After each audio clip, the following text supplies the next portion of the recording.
А в Нерюнгри десятки вкладчиков не могут вернуть собственные деньги. Каких сумм лишились нерюнгринцы и как они собираются действовать, узнала Александра Цыбикова. Нет, а зачем деньги брали, договор заключали? Как не брали? Вызывайте. Нам верните деньги, больше ничего не надо. Несмотря на предписание, нерюнгринский филиал данной организации не оповестил вкладчиков о лишении лицензии на вклады. И даже больше, он продолжал принимать деньги от клиентов вплоть до апреля этого года. О каких суммах идет речь? До миллиона суммы есть. Есть у кого-то, у кого 900 тысяч, у кого 700 тысяч, у кого 400, у кого 100, у кого 200, у кого 600. Ну, разные суммы. Со слов вкладчиков, как просочилась информация о банкротстве, представители компании уверили, что это проделки конкурентов и что у них все хорошо.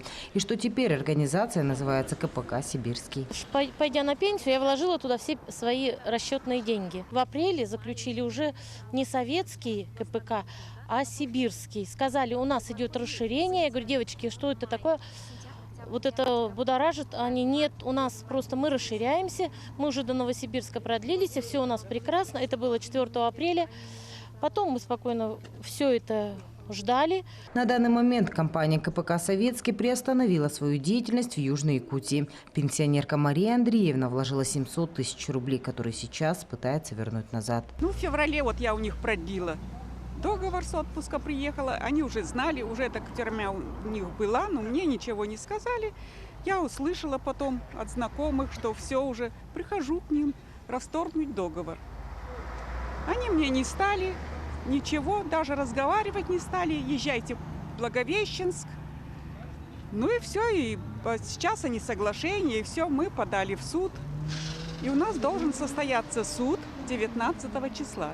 На месте офиса филиала находится новая организация ООО «Микрокредитная компания «Акселерация Капитал», сотрудники которой те же, что и в КПК «Советском», но своим недавним вкладчикам они не рады. Кредитный потребительский кооператив никаким образом не связан с этой компанией. Поэтому смысл вам называть руководителя... То есть, а как они связаны, если то есть вы же там сидели в той компании, сейчас вы сидите якобы в этой, и вас все знают, здесь вам люди деньги давали, но они никак не связаны между собой, правильно? Пожалуйста, задавайте. Она вам и задала вопросы.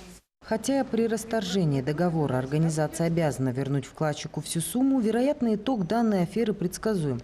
Компания объявит себя банкротом, только проигранные судебные дела будут выплачиваться по 5% в месяц, а компания экс-дочернего предприятия будет иметь в обороте средства. Оставшись без своих денег, нерюнгринцы написали заявление в отделение МВД России по факту передачи денежных средств в КПК «Советский». Однако в установленных договору срок денежные средства гражданам не возвращены.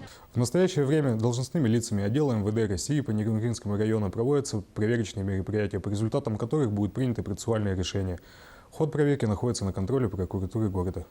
Мы будем следить за развитием событий и держать вас в курсе. Александра Цыбикова, Вадим Барашков, Нерюнгри.